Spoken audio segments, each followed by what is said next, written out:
Twongeye kubasuhuza kandi tubaha ikaze abanyeshuri aho muherereye hose. Hari abanyeshuri baherereye mu majyepfo, mu majyaruguru, iburasirazuba ndetse n'iburengerazuba, ndetse bose icyo bahuriyeho ni uko baba bategereje amanota y'ibizamini bakoze bisoza umwaka wa 2025, 2026. Rero ibyo nibyo bitugaruye kuko itariki amanota azasohokeraho yamaze kuba yajya hanze.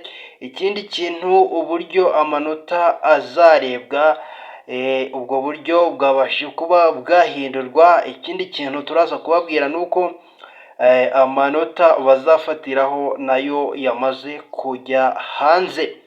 Njye wumva rero nitwa The Brown, nkabanje kugira ngo tubane mu ibyo bintu nakubwiye uko ari bibiri bivuye muri NESA, ndetse minisitiri ushinzwe uburezi akaba yasizeho umukono. Ndasaba rero niba wageze kuri iyi channel ubanze ukande subscribe, numara gukanda subscribe ubundi wihite gukora ku nzogera kugira ngo buri kimwe cyose dukoze kijye gihita kikugeraho gatanu kuri gatanu tiriwe uragisecinga.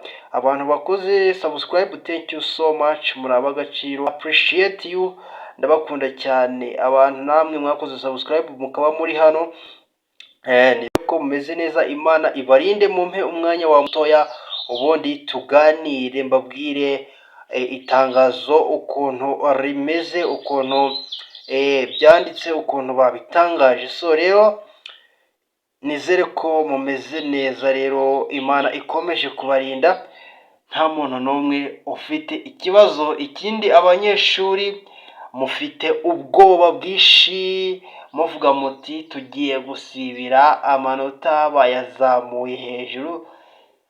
So kuvuga ko amanota bafatiragaho atazamutse. Buri kintu cyose mu burezi cyarazamutse, amafaranga ya minerval yarazamutse, amanota bafatiragaho yarazamutse, ibintu byose byarazamutse. Niyo mpamvu rero ukwiye kumenya ibi ngibi ngiye kuba nakubwira.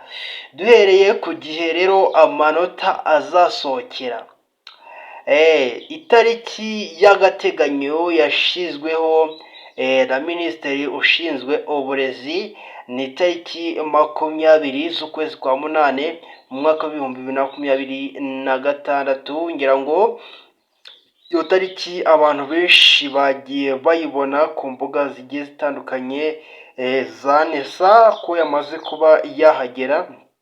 None kandi nk'uko nabibabwiye, bakaba batangaje ko iyi ngiyi ari itariki y'agateganyo kugira ngo amanota azabe yasohotse. Ubwo birashoboka ko byakwegera imbere, kuko imirimo yo gukosora ubu ngubu irasa nkaho iri gusoza.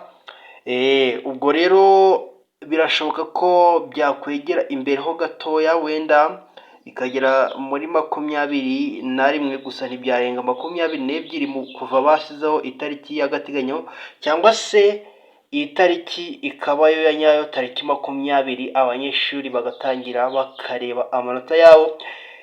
Byinshi byagiye bihinduka, impinduka nyinshi zigiye kuba muri uyu mwaka wa 2027 ntizisanzwe, kuko mu wa gatatu, mu wa gatandatu, mu wa gatandatu primaire ndetse no mu wa gatandatu secondaire no mu wa gatatu secondaire hazambuka umugabo hasibe undi.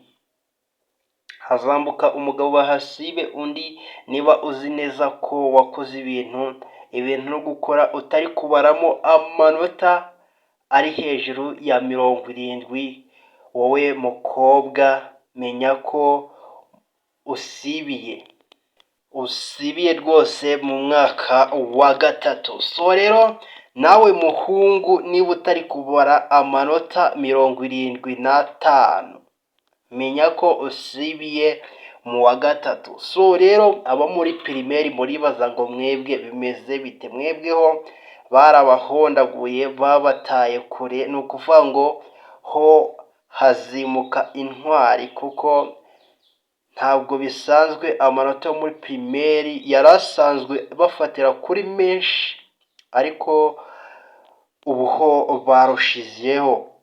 Ngira ngo nko mu wa gatatu bari basanzwe babara amanota bumva ngo twafatiye kuri 30, ngo 35,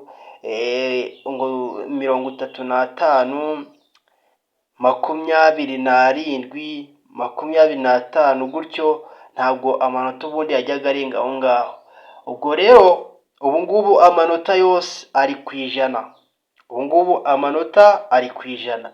Ku bantu rero bo mu wa gatatu ngira ngo ibyo bintu byahindutse. Ku ijana udafite 70 fail ku mukobwa. Kuri 75 ku bahungu niba utayafite fail. Ubwo ngubwo wasibi. Nanone kandi abiga primary, abarangije senior 6, abarangije P6. Okay, abarangije P6 ngira ngo namwe muri abantu baba bashizweho, navuga ko ari pressure baba babakaniye cyane, kuko umwana uzajya boarding azaba afite amanota 85 muri primary. Ni amanota menshi kuyagira biragoranye, amanota 85 ku ijana, ubundi ukabona kujya muri boarding school uvuye muri primary. So rero urumva ko abana abo muri primary baba babashizeho icyo nakwita ko ari pressure iri hejuru, kubera ko kugira amanota 85 ni ibintu bikomeye cyane. Sinzi ko hari umuntu wabasha kuyagira atiga adakubita impanga hasi rwose ngo yige, yicare hamwe yige, kuko amanota 85 uramutse uyafashe ukayashira muri secondaire mu wa gatatu cyangwa se mu wa gatandatu, abatambuka ni bakeya, abatsinda urwo rugamba ni 10 ku ijana, ni 10 ku ijana rwose.